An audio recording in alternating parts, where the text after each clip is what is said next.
بسم اللہ الرحمن الرحیم۔ ایک آدمی کی 4 بیٹے تھے۔ وہ چاہتا تھا کہ اس کے بیٹے یہ سبق سیکھ لے کہ کسی کو پرکھنے کی جلد بازی کا مظاہرہ نہ کرے۔ لہٰذا اس بات کو سمجھانے کے لیے اس آدمی نے اپنے بیٹے کو ایک سفر پر روانہ کرنے کا فیصلہ کیا اور دور دراز علاقے میں ناشپاتی کا ایک درخت دیکھنے کے لیے بھیجا۔ ایک وقت میں ایک بیٹے کو سفر میں بھیجا کہ جاؤ اور اس درخت کو دیکھ کر آ جاؤ۔ باری باری سب کا سفر شروع ہوا۔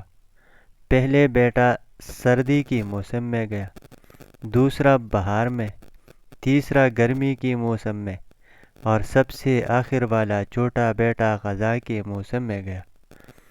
جب سب بیٹے اپنا اپنا سفر ختم کر کے واپس لوٹ آئے تو اس آدمی نے اپنے 4 بیٹوں کو ایک ساتھ طلب کیا اور سب سے ان کے سفر کی الگ الگ تفصیل کے بارے میں پوچھا۔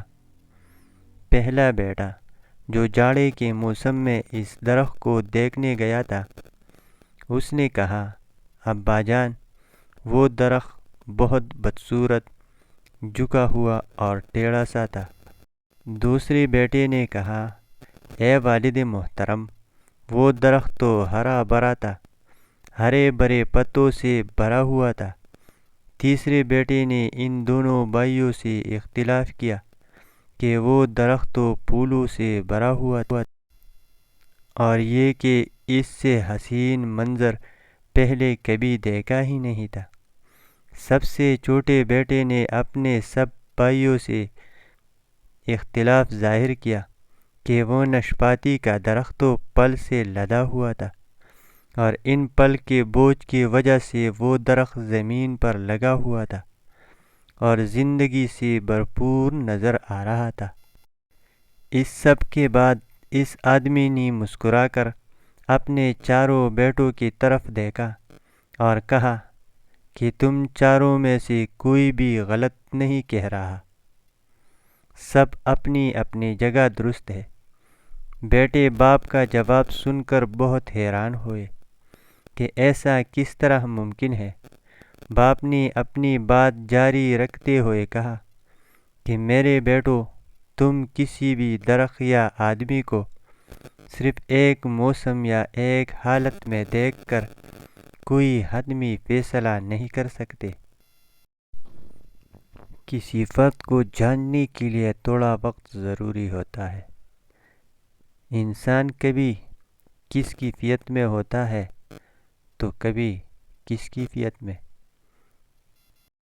اگر درخت کو تم نے جاڑے کے موسم میں بے رونق دیکھا تو اس کا مطلب یہ نہیں کہ اس پر کبھی پھل نہیں آئے گا۔